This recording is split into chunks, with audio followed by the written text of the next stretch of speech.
Bonsoir à tous et bienvenue dans ce point de l'actualité. Pour les élections apaisées, des campagnes de sensibilisation sont en cours. Ils sont 100 jeunes volontaires formés au langage et pratiques citoyennes en période électorale. Ces bénévoles seront dans les gares routières, les marchés et les quartiers de la ville de Bouaké. Jean-Yves Zadi Soro Corona. 100 jeunes formés au langage et pratiques citoyennes seront sur le terrain en cette période électorale. Ces volontaires vont sillonner tous les quartiers de la ville de Bouaké pour sensibiliser les populations à un scrutin zéro violence avant, pendant et après. Une initiative de la direction régionale du ministère de la promotion de la jeunesse, de l'insertion professionnelle et du service civique.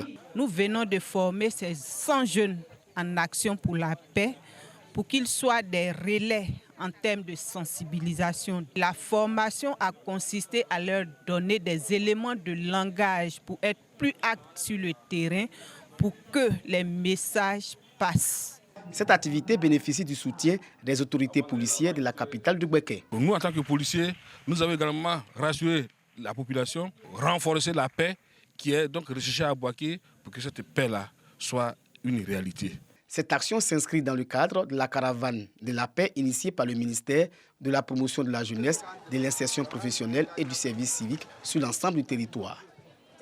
De la grande édition, nous allons voir ce document. Le centre des Grands Brûlés est logé dans les locaux du CHU de Cocody.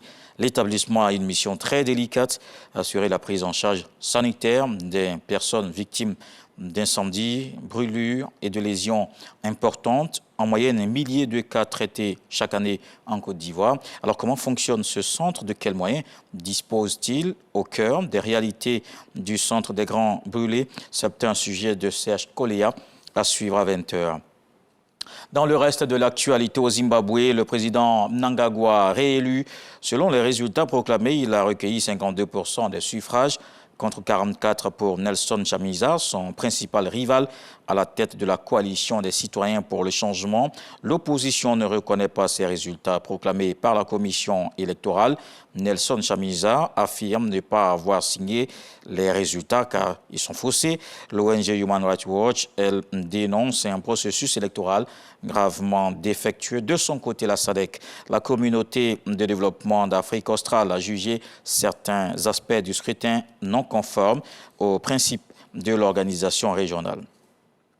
Le Premier ministre indien Narendra Modi a demandé ce dimanche que l'Union africaine devienne membre du G20, le groupe des 20 formé des pays les plus riches du monde. Un sommet doit se tenir en Inde en septembre. En décembre dernier, le président américain Joe Biden avait déjà émis le souhait que l'UA rejoigne le G20 en tant que membre permanent. Seul un pays africain pour l'heure, l'Afrique du Sud, est actuellement membre du G20. On termine avec Evgeny Prigojine qui est bien décédé. Les enquêteurs n'ont rien dit pour l'heure sur les pistes examinées, n'évoquant ni la thèse de l'accident ni celle d'une bombe, d'un missile sol-air ou d'une erreur de pilotage. Les expertises génétiques moléculaires effectuées confirment c'est bien le corps du patron de Wagner. Sur la thèse de l'assassinat évoqué par certains, le Kremlin a démenti, qualifiant de spéculation ces insinuations. On se retrouve à 20h.